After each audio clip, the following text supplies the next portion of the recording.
అవమానకరం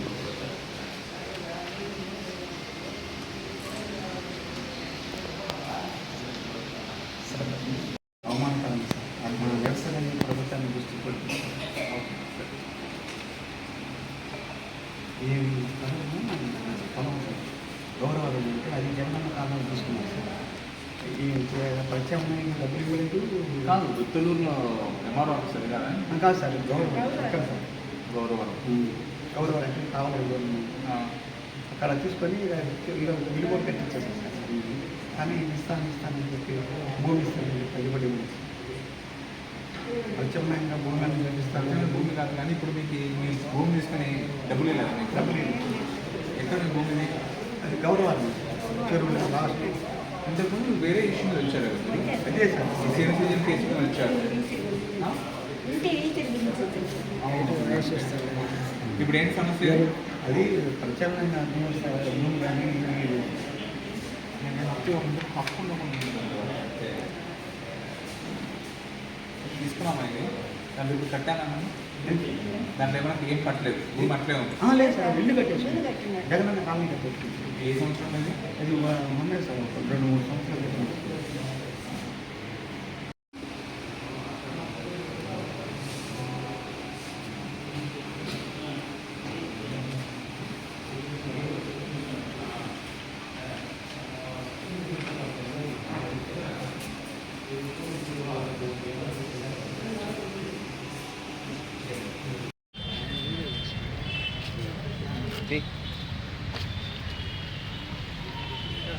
న్యాయమూర్తిపై జరిగిన దాడిని వెంటనే ఖండించాలి.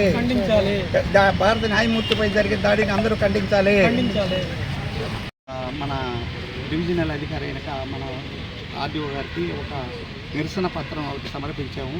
ఎందుకంటే భారత ప్రభుత్వము ఈ వ్యవస్థ మొత్తం భారతదేశాన్ని వ్యవస్థ కాపాడాల్సిన ప్రధాన న్యాయమూర్తి మీద చెప్పుతో దాడి చేయటం అనేది అది సంస్థ 140 కోట్ల మందికి చాలా అవమానకరము, చాలా దారుణమైన విషయం.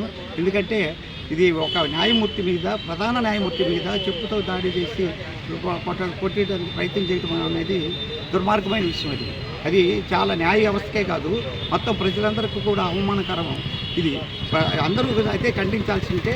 ఇక్కడ ఉన్నటువంటి లోకల్ మామూలుగా రాష్ట్ర పరిధిలో ఉన్నటువంటి నాయకులు రాజకీయ ప్రయోజనాల కోసం అట్లాంటి సంఘటన ఖండించిపోవడం అనేది చాలా దుర్మార్గం. రేపు చంద్రబాబు నాయుడు ఎవరైనా చెప్తూ కొట్టినా ఎవరు ఖండించరు, ఎందుకంటే అట్లా ఉంటుంది పరిస్థితి. ఇప్పుడు నాయకులు అనేవాళ్ళు ఒక సంఘటన, అది ఒక దళితుడని చెప్పి ఒక నీచమైనటువంటి సంస్కృతితో చెప్పుతో కొట్టడము ఎంతవరకు న్యాయము? వీళ్ళందరూ ఖండించిపోవటము, మేము ప్రజలందరూ ఖండిస్తుంటే ఈ నాయకులు ఖండించిపోవటము, ఆయన నరేంద్ర మోడీ యొక్క పైసల కోసం వీళ్ళందరూ ఆయన చుట్టూ తిరగటము, ఇట్లాంటి సంఘటన జరిగినప్పుడు ప్రజలందరూ కూడా, పీడిత ప్రజలందరూ వీళ్ళకి ఓట్లు ఎట్టేస్తారు, చంద్రబాబు నాయుడుకి కట్టేస్తారు, పవన్ కళ్యాణ్కి కట్టేస్తారు, వీళ్ళందరికీ కట్టేస్తారు. అంటే ఎవరు చంపేసినా కానీ కొట్టినా కానీ వాళ్ళకి న్యాయం జరగదు కాబట్టి వాళ్ళు ఖండించడం. కాబట్టి ఇది అన్యాయం, చాలా దుర్మార్గమైన విషయం. ఇదంతా సిగ్గుతో తల ఉంచుకోవాలి. వీళ్ళందరూ కూడా సమస్త దళిత పీడితులకు సంబంధించినటువంటి ఆయన అంబేద్కరిస్టు, వాళ్ళ అమ్మ కూడా అంబేద్కరిస్టు, వాళ్ళందరూ కూడా అంబేద్కరిస్టు అయితే చెప్పుతో కొడతావా? కాబట్టి తప్పు ఇది అని చెప్పిన వాళ్ళు ఎవరూ లేరు భారతదేశంలో. కాబట్టి తప్పకుండా వీళ్ళందరూ ప్రజలందరూ కూడా ఖండిస్తున్నాం. మా తరపున కూడా నిరసన తెలియజేసి భారత ప్రభుత్వానికి కానీ అందరికీ కూడా మా నిరసన తెలియజేసి ఇట్లాంటి సంఘటన జరిగినప్పుడు అట్లాంటి వ్యక్తులని శాశ్వతంగా జైల్లో పెట్టాలని, అట్లాంటి వారికి ఏ న్యాయమూర్తి మీద చెప్పు దాడి ఖండించాలని, వాళ్ళకి శిక్ష విధిస్తే, ఇట్లాంటి వాళ్ళకి సడన్గా శిక్ష విధిస్తే ఖచ్చితంగా వాళ్ళకి ఇంకొకరు పనిష్మెంట్ చేయరు. కానీ తప్పకుండా ఇట్లాంటి సంఘటన జరిగినప్పుడు తక్షణమే న్యాయం జరగాలి. ఆ విధంగా కాకుండా ఏదో మామూలుగా విచారణ జరుగుతుందిలే అని చెప్పి ఆ విచారణలో కూడా మాఫీ చేయటము ఈ విధంగా జరుగుతుంది.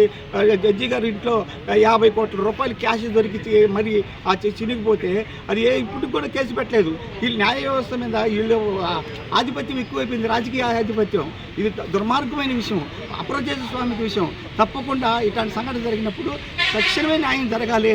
అందుకని ఇప్పుడు ఆంధ్ర ప్రజలు వాళ్ళకి నమ్మకం కలుగుతుంది న్యాయ వ్యవస్థ మీద.